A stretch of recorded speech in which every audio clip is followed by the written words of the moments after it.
Would be required, for instance, to take algae and turn it into fuel? Well, it's the technology.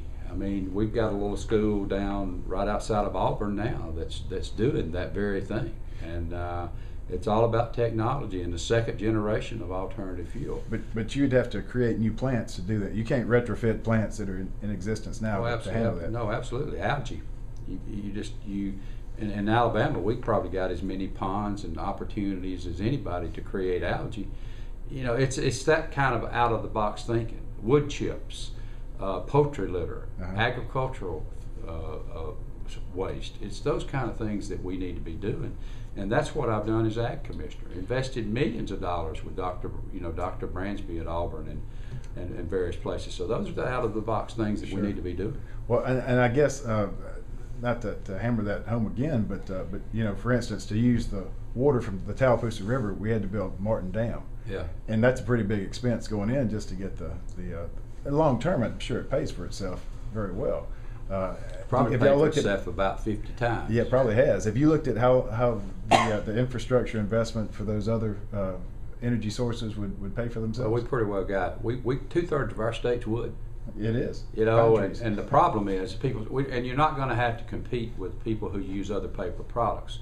What we can do is, for an example, a farmer who has to thin his forest, they really have no market for it. This would be a market for thinning that forest. When we go in and harvest acres, we leave enough on the ground to use as alternative fuel.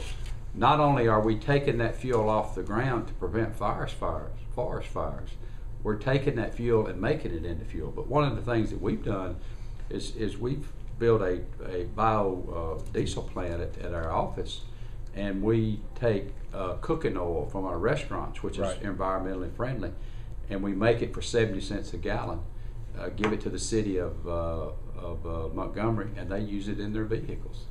So there's a lot of opportunities out there. You just got to have a governor that understands it and has the leadership to move it forward.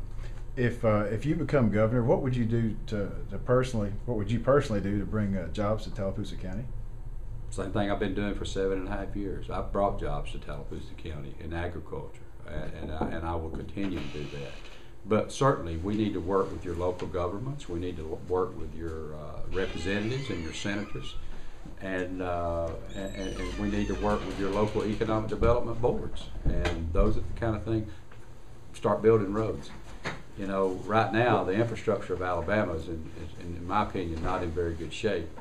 And I'm hoping that we pass this $100 million a year. But what I want to do is add another $400 million on top of that to where we can start building roads immediately. I believe that infrastructure is an investment, not an expense, and I believe we've got to start building roads. That will put people back to work.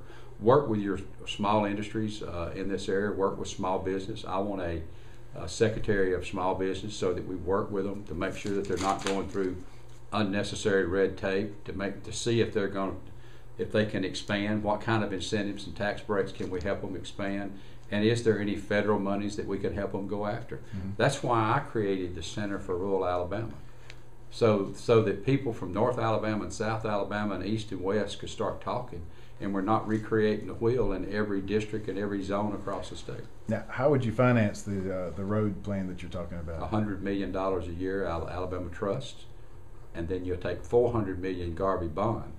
What you do with a Garvey bond, you get about $500 million a year in federal money. You could float a bond for about $30 million a year. So that means we would take our money up front so we could start building roads now and putting people back to work. And that's what I want to do. Okay.